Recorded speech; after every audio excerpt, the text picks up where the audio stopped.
Bueno, bien, intensa actividad ayer en el Congreso de la Nación, varias leyes aprobadas en el Senado. Fernando Fraquelli, bienvenido, ¿cómo estamos? Hola Pablo, ¿cómo estamos? Muy bueno, bien. Mucha actividad y muchas leyes, sobre todo leyes que se están esperando hace mucho tiempo. Sí, leyes que también tenían acuerdo político y habían alcanzado consenso ya en la Cámara de Origen, que había sido la Cámara de Diputados, como recién estábamos viendo y que hablaba la ministra sobre el proyecto de ley de VIH. El tema del alivio fiscal, que también tuvo consenso, se aprobó por unanimidad. El primer tuit que apareció apenas aprobado por parte del Senado cerca de las 11 de la noche fue del presidente de la Cámara de Diputados, Sergio Massa, que fue el autor de esta iniciativa, que ya en la Cámara de Diputados ese proyecto, cuando se presentó como proyecto, ya llevaba la firma de diputados de Juntos por el Cambio, como el caso de Margarita Stolbizer o Alejandro Topo Rodríguez de otros de los bloques de la Cámara Baja. Con ese respaldo político que tuvo en la Cámara de Diputados, llegó al Senado Nacional y obviamente estaba todo previsto para que sea sancionado. Había que acordar simplemente la cantidad de oradores para no estar durante toda la jornada con este proyecto, discutiendo este proyecto que ya tenía amplio consenso político. Moratoria previsional, moratoria en lo que tiene que ver con monotributistas y autónomos, que fue en definitiva lo que se aprobó por unanimidad y que en definitiva alcanza a un escenario de 4,5 millones de personas. Bueno, ese es nada más y nada temas. menos, un porcentaje muy alto, es un porcentaje de trabajadores que hace bastante que están esperando justamente este alivio a partir de la suba del mínimo no imponible para trabajadores en relación de dependencia. Ahora llega, Vero, esta posibilidad para un poco más de 4,5 millones de trabajadores. Sí, es interesante también la moratoria previsional, ¿no? Porque va en el mismo sentido, en el sentido de, bueno, ir alivianando la situación, sobre todo de los trabajadores. Y a propósito de la moratoria previsional, hay que destacar que son los propios beneficiarios los que van a terminar aportando a través del ingreso, obviamente, de sus saberes, los aportes que no han podido cumplir a lo largo de su trayectoria laboral. Sí, bueno, este es un proyecto que no tuvo el consenso, sí como lo tuvo el alivio fiscal. Aquí fue un proyecto donde acompañó, obviamente, la iniciativa del Frente de Todos, acompañada por aliados, que son algunos partidos provinciales, y después tuvo, desde Juntos por el Cambio, la abstención, y hubo otros senadores que votaron en contra, 6 votos en contra, 38 a favor, 6 votos en contra, 18 abstenciones. Y ahí también estamos hablando de un número que son de futuros jubilados, estamos hablando de 500.000 para este año 2022 y estamos sumándole 300.000 más para el año 2023. Sí, 800.000 en 2 años, Es interesante la discusión porque en realidad quienes no concretaron los aportes son los empleadores, no es un problema del beneficiario de la futura jubilación. Digo porque esta discusión y uno interpreta que la negativa de Juntos por el Cambio está vinculada con esto del déficit fiscal y de que, bueno, el costo no lo afronte el Estado. Bueno, el costo lo van a afrontar los trabajadores a cuyos empleadores no se le concretaron los aportes como correspondía. Bien, moratoria previsional, decíamos, un tema que estábamos destacando, repercusión, la nota con Mariano Recalde. Una de cada 10 mujeres que cumplan 65 años no tenían los 30 años de aporte y 3 de cada 10 varones en la misma situación. Entonces impulsamos un proyecto de ley para regularizar esa deuda previsional y que aquellos que les faltan años de aporte puedan jubilarse y ponerse al día con los aportes que les faltan. Ahora, lo que realmente no quedó claro es por qué se presentó una sesión tan caliente, con tantas diferencias entre oficialismo y oposición, cuando se suponía que toda la agenda estaba ya acordada.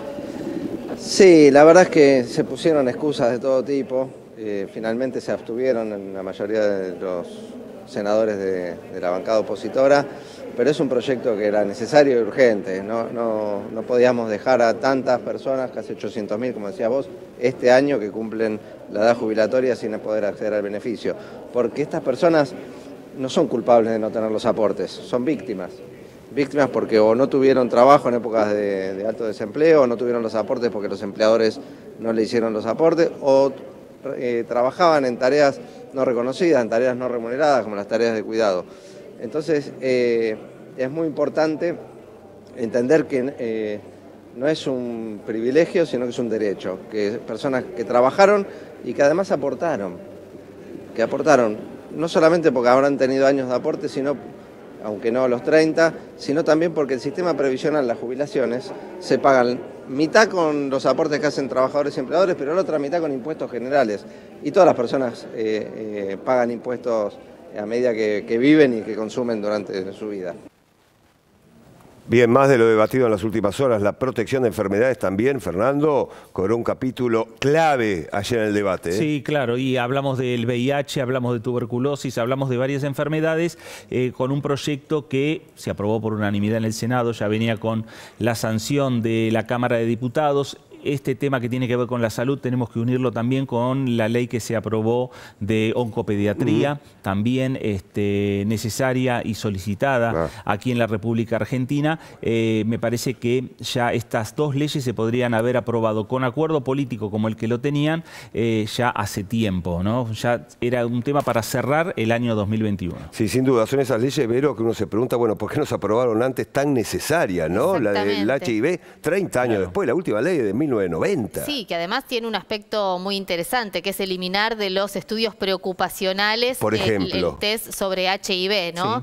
Sí. Pero por otro lado, uno dice, bueno, había unanimidad para votar este proyecto, sin embargo, Fer, hubo un voto en contra. Bueno, claro, pero además era un proyecto que, como sucede muchas veces, son proyectos con mucho consenso y acuerdo en las comisiones, pero después cuando se tiene que trasladar al temario del recinto de la Cámara, ese proyecto se discute con otras iniciativas. Y entonces a lo mejor el problema son otras iniciativas y no hay acuerdo político para tratar de repente otra iniciativa y se cae la sesión. Yo me sigo preguntando por qué Schiavoni votó en contra, porque no sé si hubo algún argumento en el recinto. No, fue el único pero voto en contra. Sería interesante conocerlo, ¿no? Porque, bueno, evidentemente era una ley en la que había consenso y que venía además demorada. De hecho, había una necesidad de que sea aprobada. Los especialistas lo estaban indicando, ¿no? Sí, y además venía con el consenso. Digamos, Schiavoni es el senador nacional por el PRO.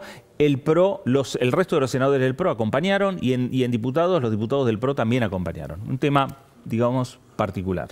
Bien, acabas de realizar una nota con un senador que también participó justamente en el debate de ayer. ¿Lo escuchamos? Así es. Vamos. Después de 30 años tenemos una nueva ley de VIH y la verdad que estamos muy contentos. Es una ley que amplía derechos. Primero, a diferencia de la ley anterior, además del VIH, atiende otras enfermedades de transmisión sexual, atiende las hepatitis virales B, la hepatitis C, la tuberculosis.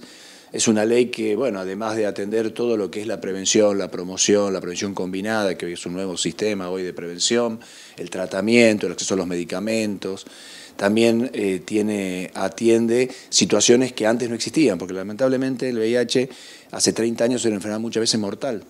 En cambio, hoy es una enfermedad que ya no es más mortal, atendida a tiempo y tratada correctamente, es una enfermedad crónica que se prolonga en el tiempo. Entonces, bueno, aparecieron los problemas del envejecimiento prematuro, de grupos muy discriminados, con problemas laborales, como son los pacientes con VIH. Y entonces la ley prevé, por ejemplo, una jubilación anticipada con 50 años de edad y 20 años de aporte y 10 años de enfermedad. Los pacientes con VIH van a poder jubilarse en forma anticipada. O sea, una serie de derechos que representaron la voz de estos pacientes y que de alguna manera son los que impulsaron que este es un proyecto de ley que 3 veces perdió estado parlamentario. La verdad que es un avance importante para la salud de los argentinos. Bueno, la Argentina tiene aproximadamente 1.500 nuevos casos de cáncer infantil por año. La verdad es que la provincia de Tucumán solamente tiene 50 casos de chicos que se diagnostican con cáncer.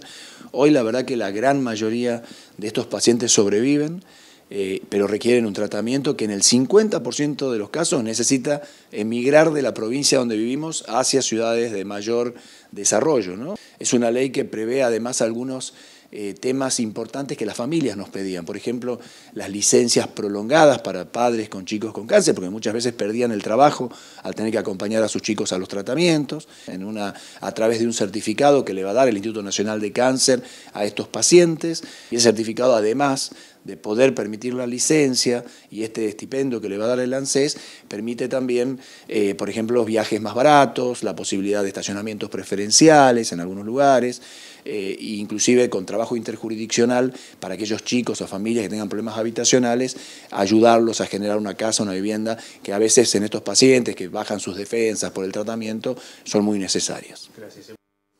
Fernando, ¿cómo sigue la agenda? Bueno, a ver, y hablando de Pablo Schedlin, porque fue el autor de esa iniciativa de VIH, también es el autor de la ley de enfermería que se está discutiendo por estas horas, que ya tiene dictamen de la Comisión de Salud y podría llegar rápidamente al recinto de la Cámara de Diputados. Hablando de diputados, confirmado, se está confirmando el martes a la 1 de la tarde sesión en la Cámara de Diputados para tratar el fomento a la industria automotriz. Bien, estaremos atentos a lo que va a pasar en las próximas horas en el Congreso de la Nación. Decíamos,